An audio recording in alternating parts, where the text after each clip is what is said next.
Good morning. We're at the Rockman property today. We're going to be completing a repairability test and then doing a line of sight as well with the recommended shingle that was sent off for testing and came back as the shingle came back as the best recommended shingle. It's a CertainTeed XT25 weathered wood.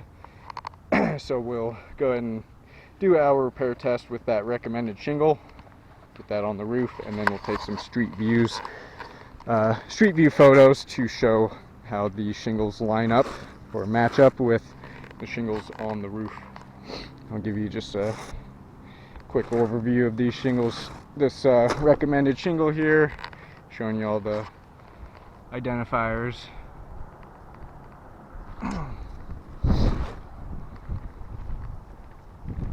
And then we have 4 shingles, so we'll do our repair test with one of those recommended shingles, and then we'll put 3 more up on the front slope just temporarily, so we can get a better idea of how they match up along the roof. But we'll get started with the repairability test. We'll be doing the repair test on this damaged shingle here, which I've identified with an X, and then marked up all of the surrounding shingles around that one. I'll give you an overview of all of those surrounding shingles. Then once we're finished, I'll show you the results.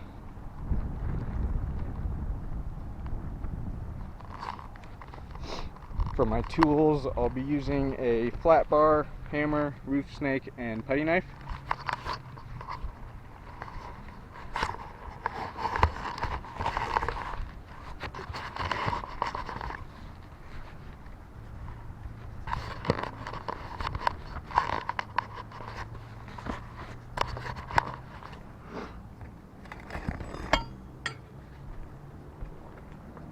We'll get started with the putty knife. We'll use that to unseal shingle 7 there, the top shingle.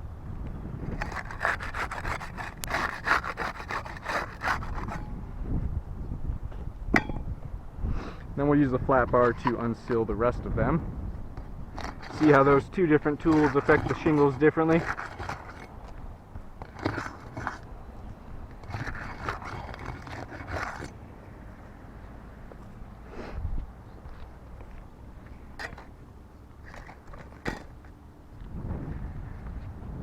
And now we'll start removing these nails.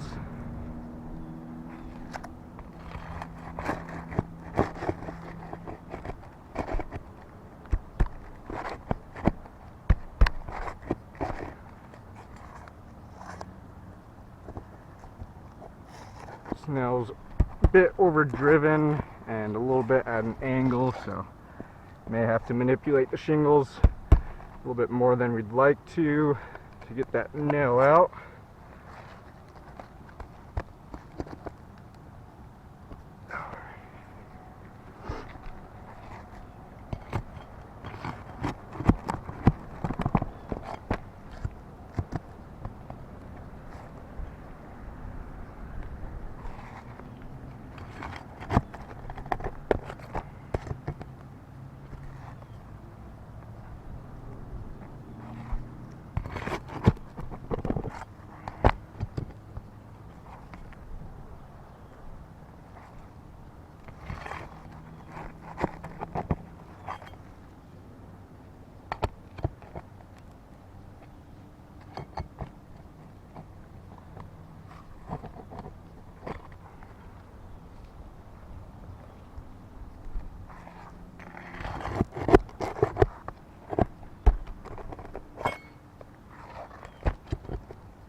Alright, we got that damaged shingle out. Set that aside.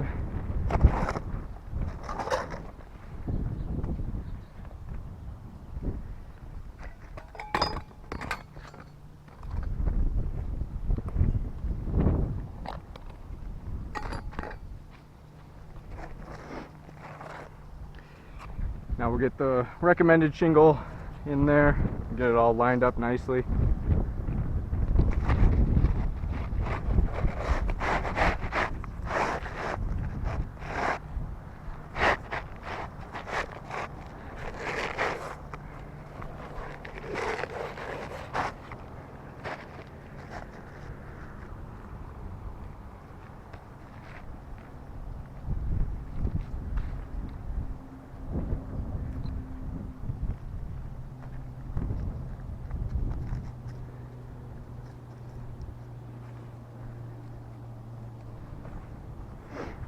Now we'll start getting some nails in there. We'll be using the roof snake for that.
Right, we're all complete with the repairability test.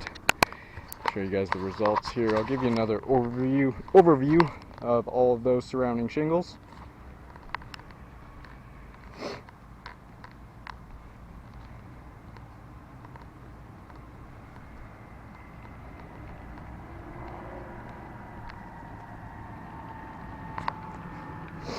And we'll take a closer look at these tabs that are right above the new shingle there.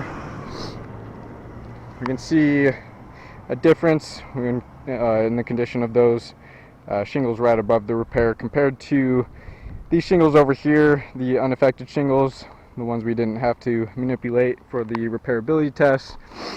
We can see these are still sealed down.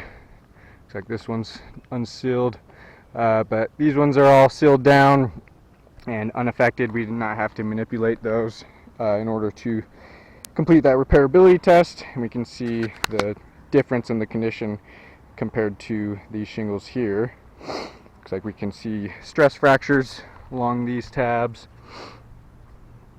So I'll just give you a close-up of each of these tabs here.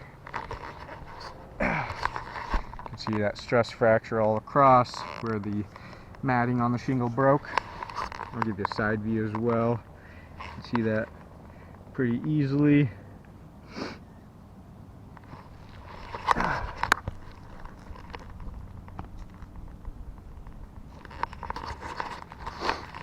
Same thing here.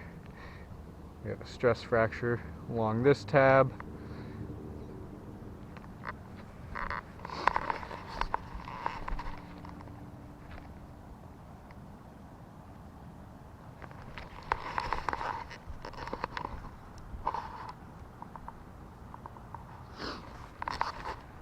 Like I said, those stress fractures are from the matting on the shingle breaking, which damages the integrity of that shingle and also affects its water shedding capabilities. With that broken matting, that's going to not allow that shingle to do what it was designed to do as best as it should, which is shed water. It's going to be a leak hazard due to those stress fractures.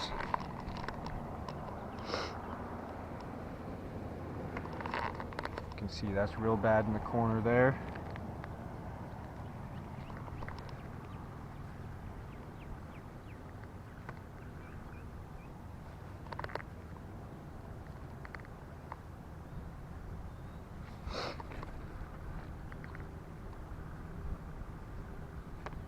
Along there.